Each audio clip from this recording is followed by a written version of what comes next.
ಒಂದು ತಂಡ ಒಂದು ಗಣಿತ L3 ಅಂದ್ರೆ ಲೆವೆಲ್ 3 ಗಣಿತ 3ನೇ ತರಗತಿ ವಿದ್ಯಾರ್ಥಿಗಳ ಗಣಿತ ಅಭ್ಯಾಸ ಪುಸ್ತಕಕ್ಕೆ ಸಂಬಂಧಪಟ್ಟಂಗ ಒಂದು ಕಲಿಕಾ ಫಲದ ಬಗ್ಗೆ ನಾನು ನಿಮಗೆ ಎಕ್ಸ್ಪ್ಲನೇಷನ್ ಮಾಡ್ತಾ ಇದ್ದೀನಿ.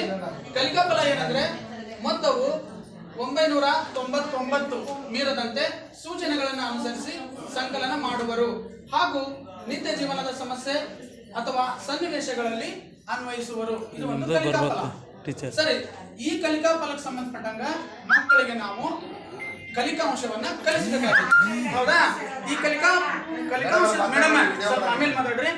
ಈ ಕಲಿಕಾ ಫಲ ಏನಂದ್ರ 3 ಅಂಕಿ ಸಂಕಲನ ಲೆಕ್ಕ ಮಾಡಕ್ ಸಂಬಂಧಪಟ್ಟದ್ದು.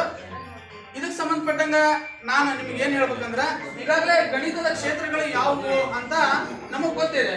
4 ಗಣಿತದ ಕ್ಷೇತ್ರಗಳು ನಮಗ್ ಗೊತ್ತಿದೆ. ಅದರಲ್ಲಿ 5 ಗಣಿತದ ಕ್ಷೇತ್ರಗಳು ನಮಗೆ ಗೊತ್ತಿವೆ. ಇದರಲ್ಲಿ ಈ ಕಲಿಕಾ ಫಲ ಯಾವ ಕ್ಷೇತ್ರಕ್ಕೆ ಸಂಬಂಧಪಡುತ್ತೆ ಅಂದ್ರೆ ಗಣಿತದ ಮೂಲ ಕ್ರಿಯೆಗಳು ಅನ್ನೋ ಕ್ಷೇತ್ರಕ್ಕೆ ಸಂಬಂಧಪಡುತ್ತೆ. ಇನ್ನ ಈ ಕಲಿಕಾ ಫಲವನ್ನ ನಾವು ಮಕ್ಕಳಲ್ಲಿ ಬರೆಸ್ಬೇಕಾಗೈತಿ. ಹಂಗಂದ್ರೆ ಇದ್ರ ಉದ್ದೇಶ ಏನ ಅನ್ನೋದು ಇಂಪಾರ್ಟೆಂಟ್. ಪ್ರತಿಯೊಂದಕ್ಕೂ ಉದ್ದೇಶ ಇರ್ತವ್ರಿ. ಸಾಮಾನ್ಯ ಉದ್ದೇಶ ಮತ್ತು ನಿರ್ದಿಷ್ಟ ಉದ್ದೇಶ ಅಂತ. ಇಲ್ಲಿ ನಾವು ಸಂಕಲನ ಲೆಕ್ಕ ಕಲಿಬೇಕಾಗಿರೋದ್ರಿಂದ ಸಂಕಲನಕ್ಕೆ ಸಂಬಂಧಪಟ್ಟಂಗ ನಿರ್ದಿಷ್ಟ ಉದ್ದೇಶವನ್ನ ನಾವು ತಿಳ್ಕೊಬೇಕಾಗೈತಿ. ಏನ ನಿರ್ದಿಷ್ಟ ಉದ್ದೇಶ? 3 ಅಂಕಿ ಸಂಖ್ಯೆಯ ಸಂಕಲನ ಲೆಕ್ಕಗಳನ್ನ ಮಾಡುವುದು, ಇದು ಉದ್ದೇಶ. ಯಾರು? ಮಗು ಮಾಡುವುದು. ನೆಕ್ಸ್ಟ್, ದೈನಂದಿನ ಜೀವನದ ಸನ್ನಿವೇಶಗಳಲ್ಲಿ ಸಂಕಲನವನ್ನ ಅನ್ವಯಿಸುವುದು. ಈ 2 ಮುಖ್ಯ ಉದ್ದೇಶಗಳನ್ನ ಇಟ್ಕೊಂಡು ಈ ಕಲಿಕಾ ಫಲವನ್ನ ಏನ್ ಮಾಡಿದೀವಿ? ನಿರ್ಮಾಣ ಮಾಡಿದೀವಿ. ಆ ಕಲಿಕಾ ಫಲಕ್ಕೆ ಅನುಗುಣವಾಗಿ ನಾವೇನ್ ಮಾಡ್ಬೇಕಾಗೈತಿ? ನೆಕ್ಸ್ಟ್, ಅಭ್ಯಾಸ ಪುಸ್ತಕಗಳಲ್ಲಿನ ಕಲಿಕಾ ಹಾಳೆಗಳನ್ನ ಕಲಿಸ್ಬೇಕಾಗುತ್ತೆ.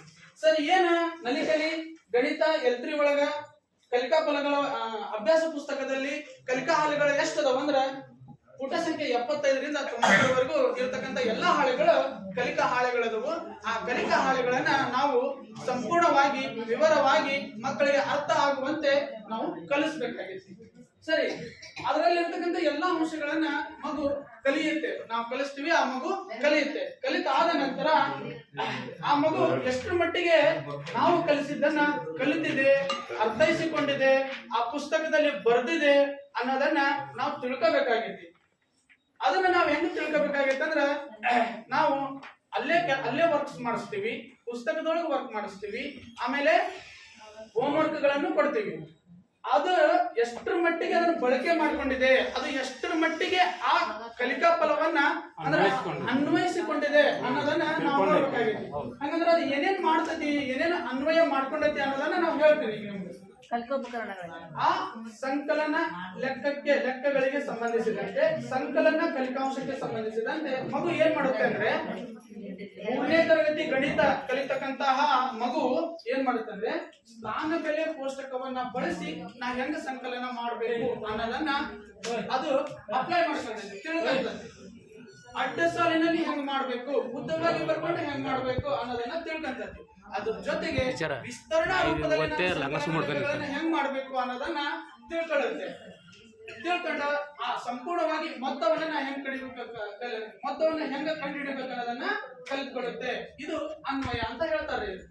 ಇಷ್ಟೇ ಅಲ್ಲದೆ ಈ ಸಂಕಲನ ಲೆಕ್ಕಗಳನ್ನ ಕಲಿಕಾ ಹಾಳೆಗಳಲ್ಲಿ ಮಗು ಏನ್ ಕಲ್ತಿರುತ್ತಲ್ಲ, ಏನು ಬಿಡಿಸಿ ಪರ್ಫೆಕ್ಟ್ ಆಗಿರುತ್ತಲ್ಲ, ಅನ್ವಯ ಮಾಡ್ಕೊಂಡಿರುತ್ತಲ್ಲ, ಅದನ್ನ ತಮ್ಮ ದಿನನಿತ್ಯ ಜೀವನದ ಸನ್ನಿವೇಶಗಳಲ್ಲಿ ಅದು ಯಾವ ರೀತಿ ಬಳಕೆ ಮಾಡ್ಕೊಳ್ಳುತ್ತೆ ಅಂದ್ರೆ ಮನೆಗಳಲ್ಲಿ ಪ್ರಶ್ನೆ ಕೇಳ್ತಾರೆ, ಅದಕ್ಕೆ ಉತ್ತರಿಸುತ್ತೆ. ಸಂಕಲನ ಲೆಕ್ಕಗಳಿಗೆ ಸಂಬಂಧಿಸಿದಂತೆ ಪ್ರಶ್ನೆಗಳನ್ನು ಕೇಳ್ತಾರ, ಅದಕ್ಕೆ ಉತ್ತರಿಸುತ್ತೆ.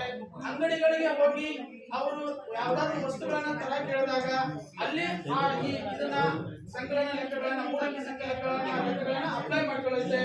ಆಮೇಲೆ ಸಮುದಾಯದವರು ಏನಾದ್ರು ಪ್ರಶ್ನೆ ಕೇಳ್ತಾರೆ, ಆಮೇಲೆ ವಿವಿಧ ರೀತಿಯ ಕೆಲಸಗಳಿಗಾಗಿ ಮಕ್ಕಳನ್ನ ಪಾಲಕರು ಕಳಿಸ್ತಾರೆ.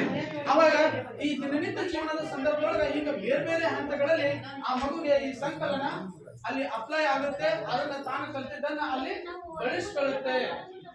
ಇದಿಷ್ಟು ಈ ಒಂದು 3ನೇ ತರಗತಿ ಗಣಿತ ವಿಷಯದಲ್ಲಿನ ಸಂಕಲನ 3 ಅಂಕಿ ಸಂಕಲನದ ಫಲಿತಾಂಶಕ್ಕೆ ಸಂಬಂಧಿಸಿದಂತೆ ಕಲಿಕಾ ಫಲ.